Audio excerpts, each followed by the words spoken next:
दोस्तों, हर सफल व्यक्ति के पीछे उनकी असफलताओं की कहानी छिपी होती है, लेकिन लोग उनकी असफलताओं को नहीं गिनते। शायद इसलिए क्योंकि वह एक ऐसे मुकाम पर होते हैं जहां उनकी असफलताएं हमें दिखाई ही नहीं देती। और जब हम ऐसे किसी सफल व्यक्ति को देखते हैं तो मन में यही सोचते हैं कि उसकी किस्मत कितनी अच्छी है, उसने सब कुछ पा लिया। पर यह नहीं सोचते कि यहाँ तक पहुँचने के लिए उसने कितना संघर्ष, कितनी मेहनत की होगी, कितनी बार वह असफल हुआ होगा। कई बार हमारी असफलताएं हमें वो सिखा जाती हैं जो हमें सफलता कभी नहीं सिखा पाती। दोस्तों, मैं एक छोटे से बच्चे की कहानी बताती हूँ जो बड़ा होकर एक सफल राजनेता बना, जो जीवन में बार बार असफल होता रहा पर हर बार एक नए सिरे से कोशिश भी करता रहा। एक छोटा सा बच्चा जब केवल 9 साल का था, उसकी माँ की मृत्यु हो गई। घर में इतनी गरीबी थी कि पिता चाहकर भी उसे स्कूली शिक्षा नहीं दिला पाए, किंतु जिसमें कुछ करने की लगन होती है वह रास्ता बना ही लेता है।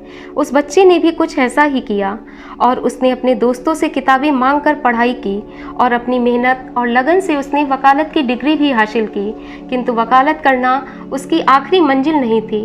वह लगातार संघर्ष कर रहा था और बार बार असफल हो रहा था। जब वह 21 साल का हुआ तो व्यापार में असफल हुआ। 22 साल की उम्र में उसे चुनाव में हार का सामना करना पड़ा और 24 साल की उम्र में एक बार फिर वह व्यापार में असफल हुआ। इसी बीच उसकी पत्नी की मृत्यु हो गई और धीरे धीरे उसका मानसिक संतुलन भी बिगड़ने लगा। किंतु स्वयं को संभालते हुए एक बार फिर वह अपने लक्ष्य की ओर बढ़ा, लेकिन 2 बार सीनेट के चुनाव में और फिर कई ऐसे चुनावों में उसे हार का सामना करना पड़ा। किंतु हार कर भी उसने हार नहीं मानी।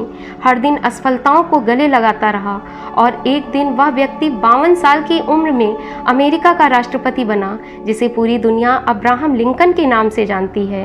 अगर अब्राहम लिंकन उन असफलताओं के आगे सर झुका लेते तो शायद अमेरिका के राष्ट्रपति नहीं बन पाते और शायद दास प्रथा का अंत भी नहीं कर पाते। दोस्तों, जिंदगी में कोई भी चीज़ बिना संघर्ष के नहीं मिलती। अगर आसमान की बुलंदियों को छूना चाहते हैं तो अपनी सफलताओं के पंख को वैसे ही खोलना होगा जैसे चिड़िया का बच्चा जब पहली बार अपने पंखों को खोलकर आसमान में उड़ान भरता है, किंतु उसके पंख इतने मजबूत नहीं होते कि वह पहली उड़ान में ही आसमान को छू सके। लेकिन कई बार असफल होने के बाद एक समय ऐसा आता है जब वह ऊंचे आसमान में स्वच्छंद उड़ान भर रहा होता है। दोस्तों, उम्मीद करती हूँ कि आज का वीडियो आपको अच्छा लगा होगा। अगर वीडियो अच्छा लगा है तो प्लीज़ मेरे चैनल को सब्सक्राइब करें और बेल आइकन को प्रेस करना ना भूलें। Thank you.